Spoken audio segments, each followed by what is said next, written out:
মানুষ, তারপরেও আবার মানুষকে উঠে দাঁড়াতে হয়, জীবনে আবার নতুন করে এগিয়ে যেতে হয়, চলতে শিখতে হয়। এটাই জীবন, এটাই বাস্তবতা। আসসালামু আলাইকুম। সবাই কেমন আছেন? আমি ভালো আছি, আলহামদুলিল্লাহ। আজকে আমি একটা নতুন ভিডিও বানাতে যাচ্ছি, বড় ভিডিও। জানি না কেমন পারবো, কেমন বানাবো। তার কারণ আমি একদমই কথা বলতে পারি না।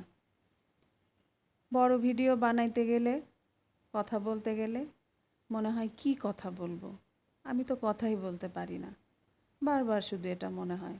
কিন্তু আপনারা এত সুন্দর করে ভিডিও বানান, সবার ভিডিও দেখলে, এত সুন্দর করে কথা বলা দেখলে খুব বানাইতে ইচ্ছা করে। এই শখের বশ থেকেই আজকে আমার এই নতুন ভিডিও, বড় ভিডিও বানানো। কেমন হবে জানি না, যা মনে আসছে তাই বলছি। এখানে আমি পেয়ারা মাখাচ্ছিলাম, দিয়েছিলাম লবণ, মরিচ, চাট মশলা আর সামান্য একটু সরিষার তেল। আজকাল বাইরে গেলেই রাস্তার ধারে অনেক মাখাওয়ালা দেখা যায়, তাই না? আম মাখা, পেয়ারা মাখা, তারপর আনারস মাখা, দেখলে কিন্তু খাইতে ইচ্ছা করে। ওরা এত মজা করে বানায়, যদিও বাসায় বানালে অতটা মজা হয় না।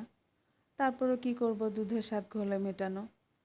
আসার সময় পেয়ারা কিনে আনলাম আর বাসায় বানাই নিলাম, কারণ বাইরে গেলে এত জ্যাম থাকে আর তাড়াহুড়ার মধ্যে থাকা হয় যে রাস্তায় দাঁড়ায় খাওয়ার মতো সময় হয় না। আর এখানে আমি ডিনার করছিলাম।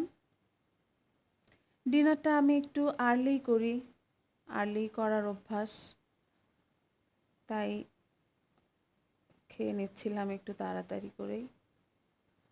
আর এখানে ছিল রুটি, সবজি।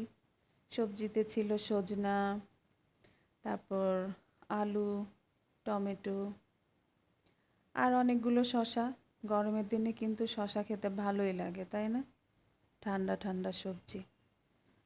যাই হোক, কেমন যে বানাইলাম ভিডিও আমি জানি না, যা মনে আসলো তাই বললাম।